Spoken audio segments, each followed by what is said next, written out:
বাসন্তীতে সেখানে আবার অস্ত্র উদ্ধার হয়েছে। চুনাখালীর চাঁদাপাড়া স্কুল, একদম স্কুলের কাছে উদ্ধার হয়েছে দুটো বন্দুক।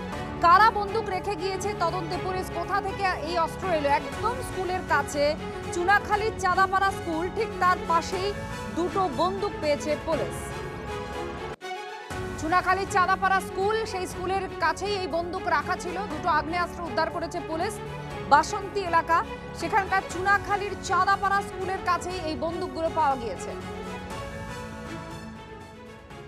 এখানে যারা তৃণমূলী দুষ্কৃতীরা ছিল, এসব তাদেরই কাজ।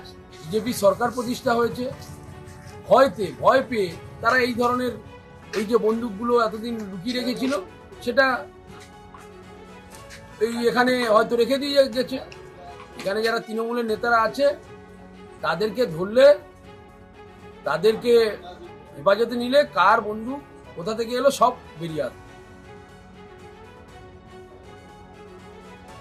দেবব্রত আমাদের প্রতিনিধির সঙ্গে আছেন। দেবব্রত, কি জানা যাচ্ছে? একদম স্কুলের কাছে দুটো বন্দুক পেল পুলিশ, কি বৃত্তান্ত? পুলিশের কাছে কি খবর ছিল যে ওখানে কিছু আছে সেই জন্য গিয়েছে? না, একদমই নয়। দেখো, একদমই নয়। আজকে সকালে চুনাখালী যে অঞ্চল, সেখানে হচ্ছে একটা প্রাথমিক একটা স্কুল ছিল। সেই স্কুলের থেকে 100 মিটারের মধ্যে মাঠের মধ্যে কিন্তু এই বন্দুকটি পড়েছিল।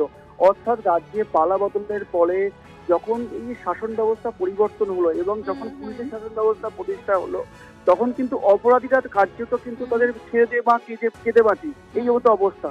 তারা কিন্তু বন্দুক তারা কি করলো, মাঠে ফেলে দিল। মাঠে ফেলে দিয়ে তারা কিন্তু পালিয়ে যায়। এরপরে সকালে গ্রামবাসীরা যখন মাঠে চাষ করতে যায়, তখন তারা কিন্তু এটা দেখতে পায়। তারপরে তারা কিন্তু পুলিশকে এটা জানায় এবং পুলিশ সেটা কিন্তু উদ্ধার করে। এবং এখন কিন্তু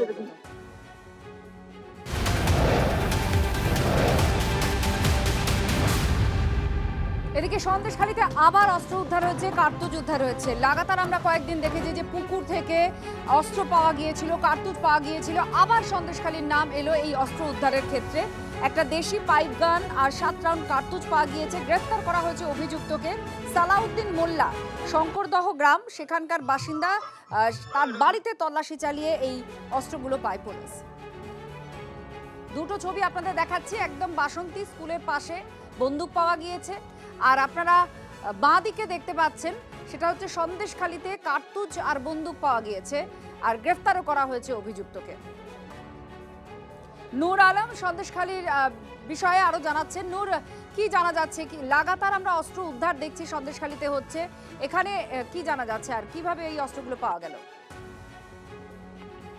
দেখো, সন্দেশখালীতে আবারও কিন্তু আগ্নেয়াস্ত্র কার্তুজ উদ্ধার করেছে বসিরহাট জেলা পুলিশের বড় সাফল্য। গোপন সূত্রদের ভিত্তিতে কিন্তু নাইয়ার থানার যে রাজবাড়ী আউটপোস্টের পুলিশ দল, তারা একটি অভিযান চালায়। তারপর কিন্তু একেবারে আগ্নেয়াস্ত্র কার্তুজ উদ্ধার করে। বসিরহাট পুলিশ জেলা নাইয়ার থানার শঙ্করদহ গ্রামের বাসিন্দা সালাউদ্দিন মোল্লার বাড়ি থেকে আচমকা তল্লাশি চালিয়ে উদ্ধার হয় একটি দেশি পাইপ গান, 7 রাউন্ড কার্তুজ।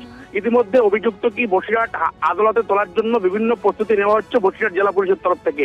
এর আগে আমরা দেখেছিলাম সন্দেশখালীতে বিভিন্ন জায়গায় কিন্তু বেঙ্গল এসটিএফ এর আধিকারিক তারা কিন্তু তল্লাশি চালায়।